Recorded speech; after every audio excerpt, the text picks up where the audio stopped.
Hello दोस्तों, आप सबका हमारे YouTube चैनल पर बहुत बहुत स्वागत है। आज हम शुरू करने जा रहे हैं परसेंटेज। ये गणित का हमारे पहला चैप्टर है। जैसा कि नाम से ही दिख रहा है, आप देख पा रहे हैं परसेंटेज मतलब पर का मतलब होता है प्रति, और ये जो सेंटेज वर्ड है ये बना है सेंचुरी से। सेंचुरी का मतलब होता है शतक जो होता है, आपने सुना होगा। तो ये बन गया प्रतिशत। प्रतिशत का मतलब क्या होता है? प्रति को हम ऐसे लिखते हैं और शत का मतलब होता है 100। तो प्रत्येक 100 के हिसाब से हम बात करेंगे। तो कैसे बात करेंगे? हम कहेंगे कि 20% बराबर 20, और प्रतिशत जब हटता है तो बट्टे में आ जाता है 100।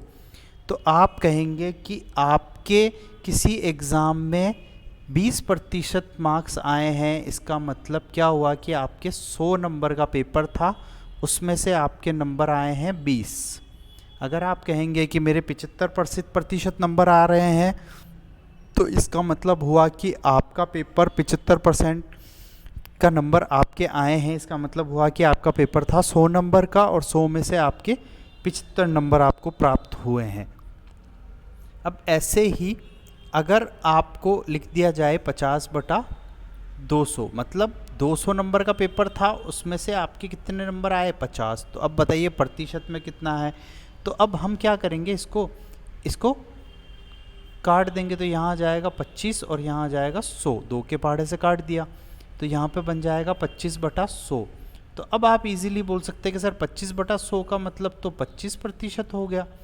तो 25% नंबर आपके आ रहे हैं।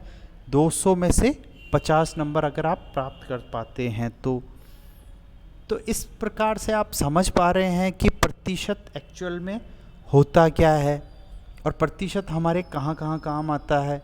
अब थोड़ा सा आप आगे चलेंगे तो हम देखते हैं कि एग्ज़ाम में जो क्वेश्चन आएंगे वो कैसे आएंगे। वो आएंगे 30% ऑफ 40 जो है, इसकी वैल्यू हमें फाइंड करनी है।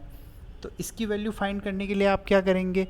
आप करेंगे कि सर 30/100, कि सर आपने बताया कि प्रतिशत हटेगा तो बट्टे 100 आ जाएगा। ऑफ मीन्स होता है मल्टीप्लिकेशन, एंड 40 आ जाएगा यहाँ पे, और इज इक्वस टू, तो आप 1 0 से 1 0 कट कर देंगे, 2 0 से 2 0, और 4 3 हो गया आपका 12। तो आपकी 12 आंसर आ गया। बट देखिए क्या है कि इस टाइप के क्वेश्चन को हम ऐसे नहीं करेंगे। अगर कहीं पे आपको 30% ऑफ 40 मिलता है, जिसमें कि एक ज़ीरो पहले है और दूसरा ज़ीरो भी है, दोनों संख्याओं में 2 ज़ीरो है, तो ये 100 के 2 ज़ीरो से यहाँ पे कट ही रहा है, तो आप डायरेक्ट ही काट दीजिए और इन दोनों संख्याओं को वैसे ही गुणा कर दीजिए। तो आप बोल सकते हैं कि 4 3 12 इसका डायरेक्ट आंसर भी आ जाएगा। तो आप डायरेक्ट वैल्यू भी फाइंड कर सकते हैं और ऐसे भी कर सकते हैं। अब थोड़ा सा हम आगे चलते हैं। तो आगे क्वेश्चन किस टाइप के आते हैं? क्वेश्चन आते हैं कि सर 25% ऑफ 30, अगर ऐसा कुछ दे दिया कि 25% ऑफ 30 कितना है ये बताइए, तो हम क्या करेंगे कि सर हमें पता है कि 25 तिया जो है होता है 75, और यहाँ पे 25 के नीचे बट्टे 100 आएगा, तो इस 1 0 से 1 0 तो कट जाएगा, और एक पॉइंट यहाँ 1 0 नीचे बच जाएगा, तो वो यहाँ पे क्या बन जाएगा? पॉइंट बन जाएगा। तो ये इसका आंसर आ जाएगा 7.5। देखिए हम करके देखते हैं कैसे होगा।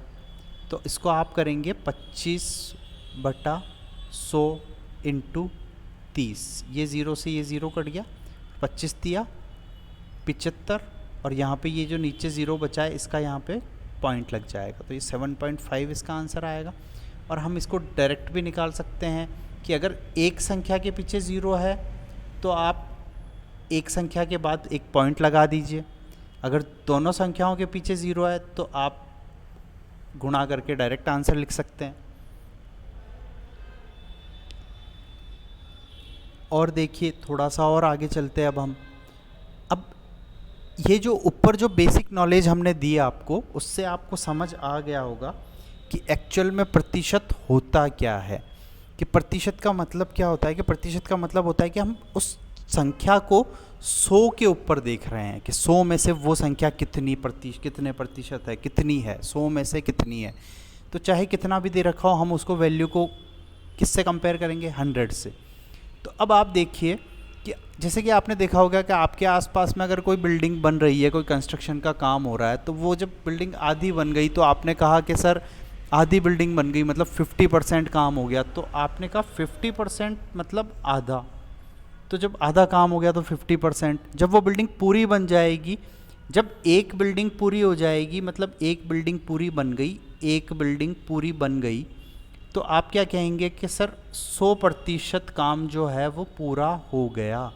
तो एक का मतलब क्या बनाया आपने, 100%। तो जब एक का मतलब 100% है तो दो का मतलब कितना होगा, तो आप कहेंगे सर इधर भी 2 से गुणा किया तो इधर भी 2 से गुणा कर दो, तो 200% हो जाएगा। अब जब हम और आगे जाएंगे तो हम कहेंगे 3 बराबर कितना होगा, तो अब आप कहेंगे यहाँ 1 को 3 से गुणा कर दो, तो इधर 100 को भी 3 से गुणा कर दो, तो 300% हो जाएगा। तो अब हम कहेंगे 4 बराबर, आप कहेंगे सर 400% हो जाएगा। अब हम कहेंगे तो 10 बराबर, तो आप कहेंगे सर 1000% हो जाएगा ये तो अब हम कहेंगे 15, तो आप कहेंगे सर ये 1500% हो जाएगा। तो देखिए ये जो संख्या है हमने निकाली है, ये 1 2 3 4 5 6 7 8, आप 1 लाख 1 करोड़ तक कितना भी काउंट कीजिए, ये सब संख्याएं होती है प्राकृत संख्याएं।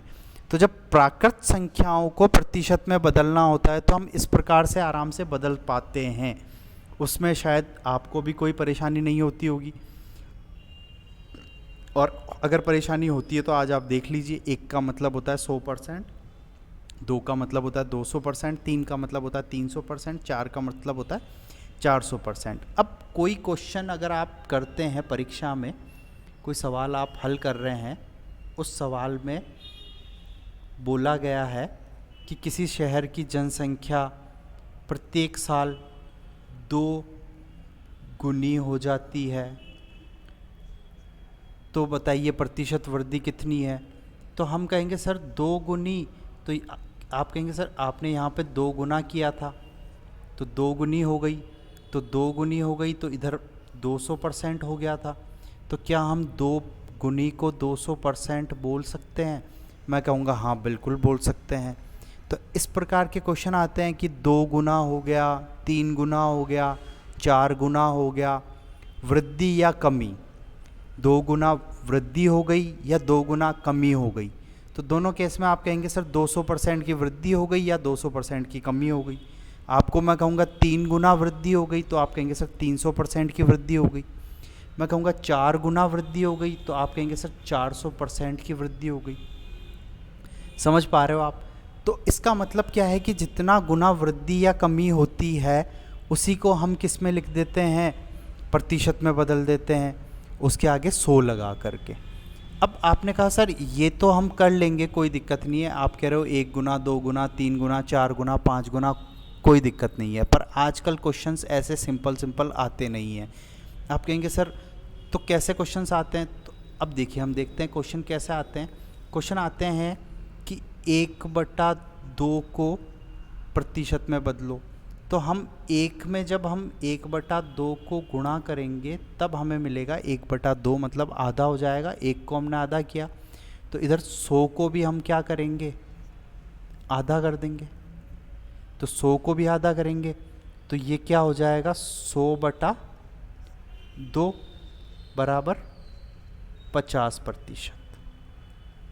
फिर हम आगे चलेंगे तो 1/3 आएगा, तो यहाँ पे 100/3 आ जाएगा। तो 100/3, अब आप जब 100 में 3 का भाग देंगे तो ये जाएगा 33 सही 1/3%। अब जब आप 1/4 करेंगे तो 100/4 हो जाएगा, और 100/4 का मतलब होता है 25%। देखिए ये सब चीज़ें जो है हमने इस सारणी में आपको समझा रखी है यहाँ पे, तो आप इसको देख लीजिए। 1/4 का मतलब 25% होता है, यहाँ हमने बना रखा है। अब इसको जो है हम थोड़ा सा आपको बता देते हैं कि क्या हो रहा है कि 1/3 को जब हमने 33 सही 1/3% लिखा, इसको मिश्र भिन्न में लिखा, तो ऐसा क्यों लिखा? कुछ बच्चे जो बोलते हैं कि सर हम इसको दशमलव भिन्न में भी तो लिख सकते हैं, जब हम भाग देते हैं तो दशमलव में ही देते हैं। तो देखिए बच्चों, थोड़ा सा ध्यान रखना है कि जब क्वेश्चन आपसे पूछ रहा है भिन्न में, तो आंसर भी आपको भिन्न में ही देना है। आप साधारण भिन्न में या मिश्र भिन्न में दे सकते हो। जब क्वेश्चन में दशमलव भिन्न है तो आंसर भी आप दशमलव भिन्न में ही देंगे। ये बेसिक मैथमेटिक्स होती है कि जिस फॉर्म में क्वेश्चन है आंसर भी उसी फॉर्म में निकलना चाहिए। तो सिंपल सा तरीका है, आप अगर ये तरीका फॉलो करोगे तो आपसे अच्छे अच्छे क्वेश्चन बन जाएंगे। अब इस तरीके को हम थोड़ा सा आपको समझाते हैं। जैसे कि हमने यहाँ पे लिखा है 1/8 बराबर 12 सही 1/2% है। तो इसको लिखने का मतलब क्या है कि ये सूत्र जो सारणी हमने बनाई है, ये सारणी वो चीज़ है कि आपके घर में साइकिल तो पड़ी है, ये सारणी हर किताब में बनी होती है, आपको मिल जाएगी, कोई दिक्कत नहीं है। पर ये उस तरीके से है कि आपके पास साइकिल तो घर में पड़ी है, पर जब तक आप इसको चलाना नहीं सीखोगे, जब तक आपको उसकी एप्लीकेशन नहीं पता होगी कि कैसे चलता है, ये कैसे काम करता है, तब तक आपके लिए वो किसी चीज़ का काम का नहीं है। तो उसकी एप्लीकेशन ही मैं आपको सिखा रहा हूँ कि देखिए क्या होता है कि ये जो इस तरीके से हम चीज़ को लिखते हैं कि 1/8 बराबर 12.5 है या 12.5% बराबर 1/8 है। तो इसका मतलब क्या होता है? इसका मतलब होता है कि ये जो 8 है, 8 का 12.5% कितना होगा? 1 होगा। 8 का 12.5% कितना होगा? 1 होगा। तो 8 का 12.5% 1 हुआ। ऐसे के ऐसे अगर हम बात करेंगे 1/4 बराबर 25%। तो इसका मतलब क्या हुआ सर? कि सर आपने कहा कि 4 का 25% निकालेंगे तो 1 ही आएगा। तो निकाल के देखते हैं, तो 1 यहाँ रह जाएगा बराबर 25% इंटू 4। तो 1 यहीं रह जाएगा और 25/100 इंटू 4। तो अब ये हो जाएगा 25 एकम 25, 25 चौक 100, 4 से 4 कट गया, तो ये बराबर 1 ही आया। कि हाँ सर ये तो बिल्कुल वही हो रहा है जो आप बता रहे थे, बिल्कुल वही होगा। तो आप समझ पा रहे हैं 4 का 25% बराबर 1, 8 का 12.5% बराबर 1। तो इस चीज़ को लिखने का हमारा मतलब क्या है, मकसद क्या है, वो हम आपको अभी बताते हैं। देखिए क्या होता है कि हमने लिखा 1/8 बराबर 12 सही 1/2%। आपने कहा सर इसका मतलब होता है 8 का 12.5% निकालेंगे तो 1 निकल के आएगा। तो अब कि सर क्वेश्चन ऐसा थोड़ी आता है। क्वेश्चन तो जैसे कि एक सवाल ले लेते हैं हम। क्वेश्चन आ गया आपके पास में कि 8,000 का 12.5% बताओ कितना होगा। तो अब आप कह रहे सर यहाँ तो 8,000 है, आपने तो हमें 8 का ही बताया है। तो देखो बच्चों, इसको हम क्या करेंगे, 1,000 से गुणा कर देंगे तो ये 8,000 बन जाएगा। अब 8,000 नीचे 1,000 से गुना किया है तो ऊपर भी 1,000 से गुना करना ही पड़ेगा आपको। तो नीचे 8,000 बनाया है तो ऊपर भी 1,000 बनाना पड़ेगा। नीचे 3 0 लगाए तो ऊपर भी 3 0 लगाने पड़ेंगे, तभी तो ऊपर नीचे बैलेंस होगा, और बैलेंस मीन्स ही मैथमेटिक्स होता है। तो 8,000 का 12.5% कितना आया? 1,000। तो इसका आंसर हम डायरेक्ट क्या लिख देंगे? 1,000। अब ये कैसे हो पाएगा? अगर आपको ये वैल्यू पता है कि 1/8 बराबर 12.5% होता है, तो आप डायरेक्ट बोल पाएंगे कि 8,000 का 12.5% जो होगा वो 1,000 हो जाएगा। तो इस तरीके से हम कोई भी क्वेश्चन कर पाएंगे। अब ऐसे ही क्वेश्चन लाभ हानि में भी हम करेंगे, यही तरीका होगा। ऐसे ही क्वेश्चन हम चक्रवर्ती ब्याज, साधारण ब्याज में भी करेंगे, वहाँ पे भी यही तरीका होगा। देखिए एक्चुअली होता क्या है कि लाभ जो है वही हमारा क्या है? ब्याज है। भाई कोई आदमी ब्याज पर पैसा क्यों देगा? ताकि उसे लाभ हो। कभी ऐसा सुना है कि ब्याज पे पैसा दिया और हानि हो गई? नहीं सर, ऐसा नहीं होता। तो जब ब्याज का मतलब लाभ है, और लाभ को भी हम इसी प्रकार से कर पाते हैं। कैसे करेंगे मैं थोड़ा सा बता देता हूँ कि आप एक सूत्र पढ़ते हैं, लाभ प्रतिशत बराबर लाभ बटा क्रय मूल्य इंटू 100। तो यहाँ पे देखिए, ये जो प्रतिशत वैल्यू है, मान लो प्रतिशत लाभ प्रतिशत आपको दे रखा है 12.5%। तो 12.5% बराबर कितना होता है कि सर 1/8 होता है, आपने बताया। ये लिखा है यहाँ पे, ऊपर सारणी में लिखा है, आप सारणी में से देख सकते हैं आराम से।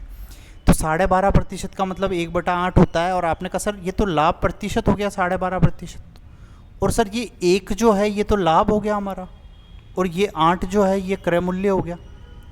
तो अब बताइए कि 8,000 रुपये की वस्तु खरीदी, उस पर 12.5% का लाभ हुआ, तो 1,000 रुपये का लाभ हुआ, तो 9,000 में वो उस वस्तु को बेच देगा। तो इस प्रकार से हम लाभ हानि भी कर लेंगे, और इसी प्रकार से हम ब्याज भी कर लेंगे। तो देखिए, ये जो तरीका हम आपको बताना चाह रहे हैं, ये बहुत अच्छा तरीका है, बहुत सिंपल सा तरीका है। इसमें कोई जोड़ बाकी गुणा भाग कैलकुलेशन वाला पार्ट जो है, वो सारी कैलकुलेशन हमने आपको इस सारणी में करके दे दी है। जो कैलकुलेशन करने में आपको एग्ज़ाम में दिक्कत आती है, वो कैलकुलेशन हमने यहाँ पे कर दी है एक साथ। आप एक बार इस तरीके को समझने की कोशिश कीजिए। नहीं समझ आता तो ये मेरा नंबर है, इस पर आप कभी भी कॉल कर सकते हैं। और हमारा कोचिंग क्लासेस चलता है ब्यावर अजमेर में, आप वहाँ से ऑफलाइन क्लासेस भी ले सकते हैं। धन्यवाद।